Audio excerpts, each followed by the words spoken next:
Shoutout sa lahat. So, ang video na to is updated po siya, updated version ng kung paano mag-withdraw sa Pupo gamit ang USDT through Binance. So, ito po ang latest kasi last upload ko is from a year ago. So, ito po yung updated na transaction na ginawa ko just recently. So, sundan lang po natin ng video kung paano natin to gagawin. So, unang-una po ay mag-login muna tayo sa ating Binance app. Ayan. So, yung gamit ko is Face ID sign in kasi lagi ko nakakalimutan ng password. Then, punta tayo dyan sa arrow at deposit.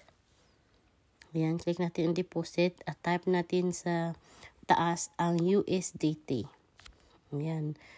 Piliin si Tether US at si Tron 20. Ayan, tapos i-copy lang natin ang ating deposit address or wallet ID. Ayan, copy na natin. Then punta tayo kay Pupo. Ayan, click natin yung points natin, withdraw now. Ayan, i-edit lang po natin, i-click natin yung arrow sa taas. View. Ayan. Password. Ayan. Tapos, i-paste natin yung kinapi natin na address galing sa Binance. Dyan. Okay, nandyan na. Ayan yung wallet ID natin na galing kay Binance. Ayan. So, ayan. Pwede na tayong mag-withdraw. Click natin ang withdraw. Ang amount is $20 ang pinakamababa kapag agent. So, kapag agent ka, minimum ma-withdraw is $20. So, ayan. So, ayun na. Na-withdraw na natin ang ating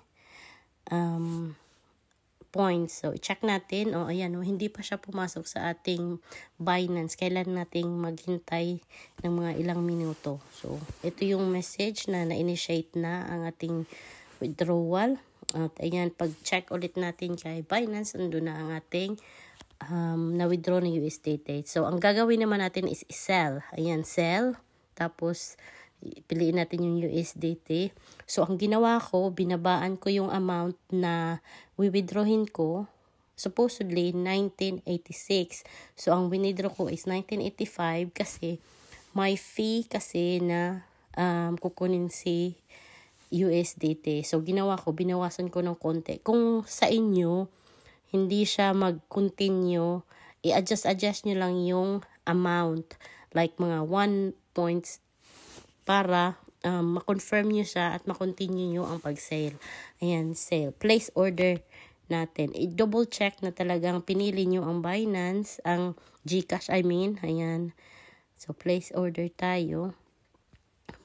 Tapos, hantayin nyo lang ang bayad ng buyer. Kasi si buyer, mag-chat yan sa inyo. Ayan, pwede nyo i-check ang chat ni buyer. So, ito yung bagong interface. So, may minsan, pag pumunta ka sa Binance, may notification yung nalabas na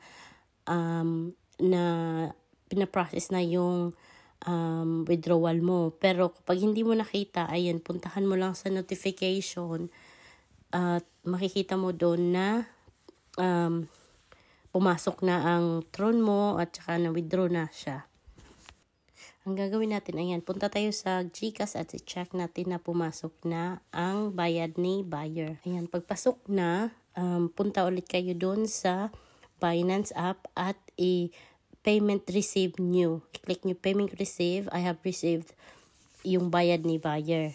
Kasi dapat i-release nyo talaga ang na-sell nyo na USDT. Kasi kung hindi nyo yun i-release, pwede kayong i-report ni buyer na modus kayo, scam kayo. So, ayan, na-release ko na.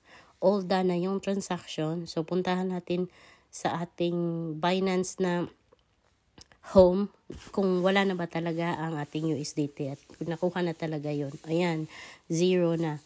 So, meaning, okay na yung transaction natin. Ayan. Sana makatulong sa inyo ang video na to. Kung may mga tanong kayo, mag-comment lang kayo at I will try my best na sagutin ang inyong mga tanong. Maraming salamat sa panonood. Bye!